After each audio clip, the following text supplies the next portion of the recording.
नमस्कार। आकाशवाणी जयपुर अजमेर से प्रस्तुत है प्रादेशिक समाचार।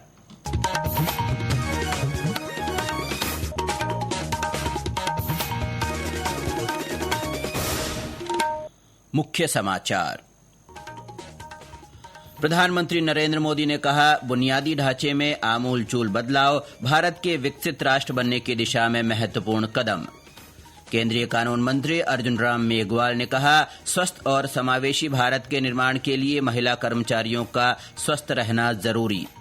प्रदेश में कई स्थानों पर लगातार हो रही तेज बारिश से जनजीवन प्रभावित।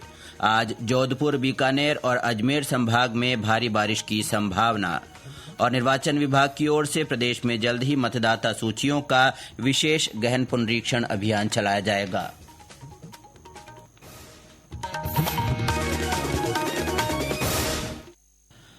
समाचारों के साथ मैं अब्दुल हनीफ और अब समाचार विस्तार से।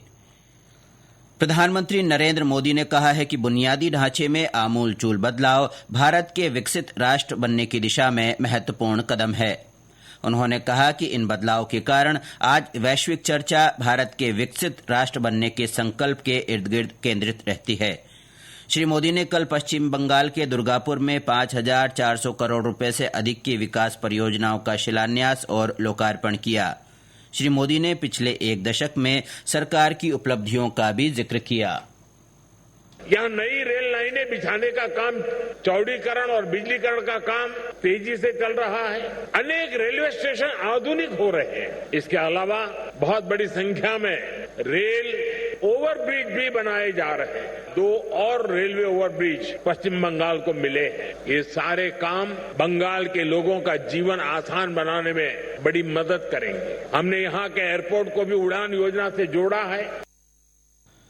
इससे पहले उन्होंने बिहार के मोतिहारी में विभिन्न विकास परियोजनाओं का शिलान्यास और लोकार्पण किया। केंद्र सरकार ने सोमवार से शुरू हो रहे संसद के मानसून अधिवेशन से पहले कल सर्वदलीय बैठक बुलाई है।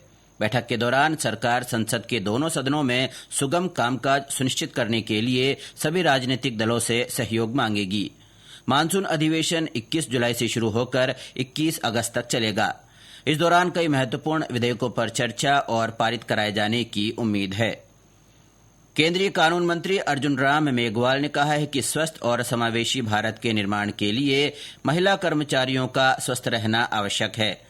श्री मेघवाल ने कल नई दिल्ली के शास्त्री भवन में महिला आरोग्यम कक्ष का उद्घाटन करते हुए कहा कि यह पहल सरकारी कार्यस्थलों में महिलाओं के कल्याण को बढ़ावा देने की दिशा में महत्वपूर्ण कदम है।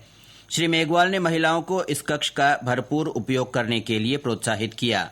उन्होंने इसे केंद्र सरकार के हम फिट तो इंडिया फिट अभियान को साकार करने की दिशा में सार्थक कदम बताया है।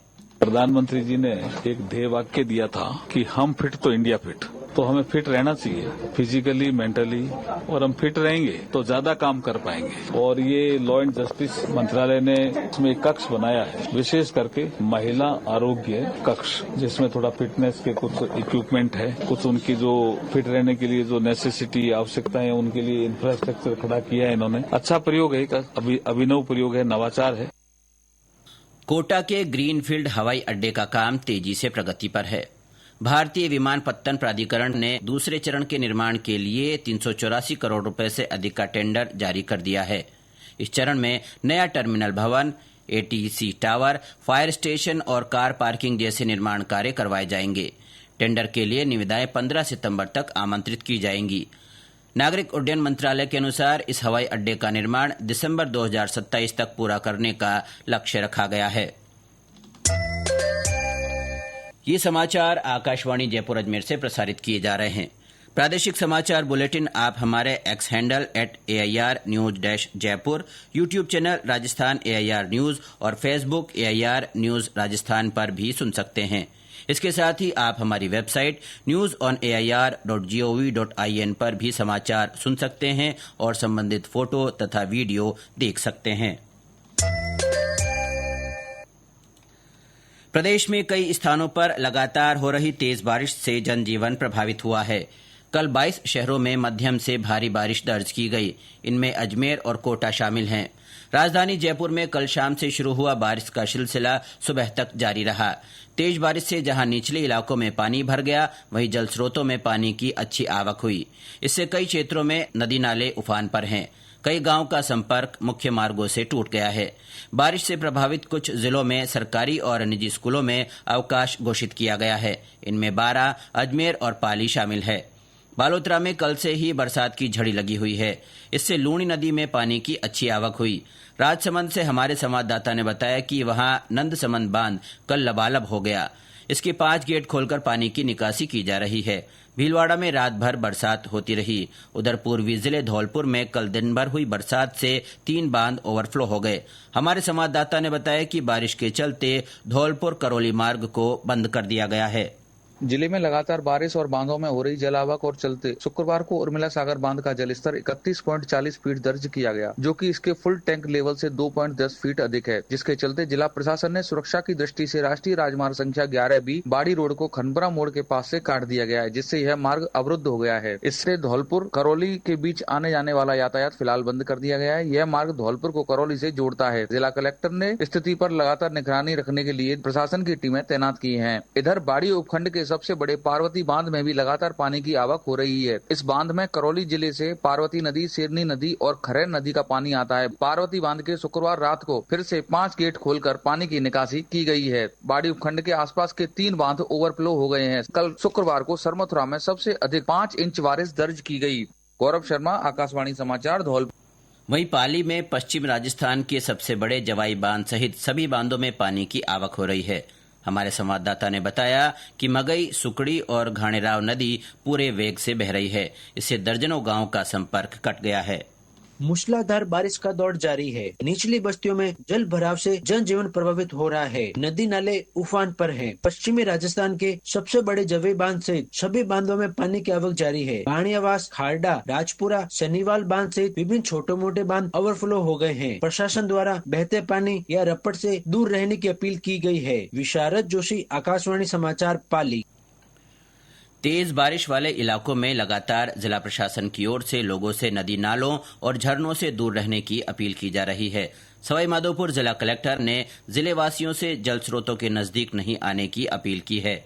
मौसम विभाग ने आज जोधपुर, बीकानेर और अजमेर संभाग में कहीं कहीं बहुत भारी बारिश होने की संभावना जताई है।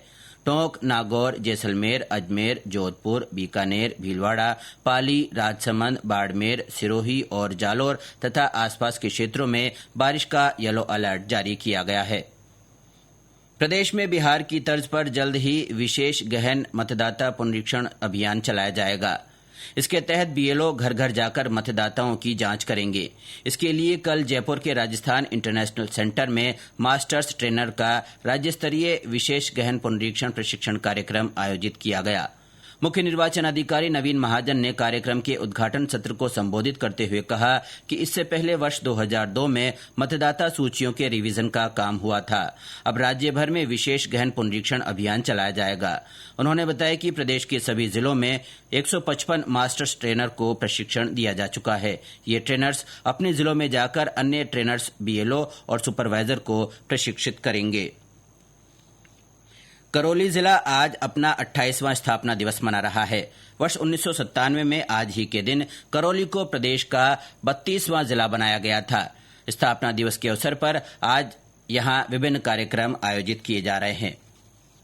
और अंत में मुख्य समाचार एक बार फिर।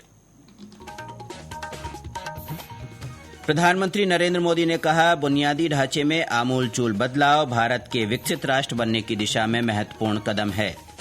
केंद्रीय कानून मंत्री अर्जुन राम मेघवाल ने कहा, स्वस्थ और समावेशी भारत के निर्माण के लिए महिला कर्मचारियों का स्वस्थ रहना जरूरी। प्रदेश में कई स्थानों पर लगातार हो रही तेज बारिश से जनजीवन प्रभावित। आज जोधपुर, बीकानेर और अजमेर संभाग में भारी बारिश की संभावना। और निर्वाचन विभाग की ओर से प्रदेश में जल्द ही मतदाता सूचियों का विशेष गहन पुनरीक्षण अभियान चलाया जाएगा।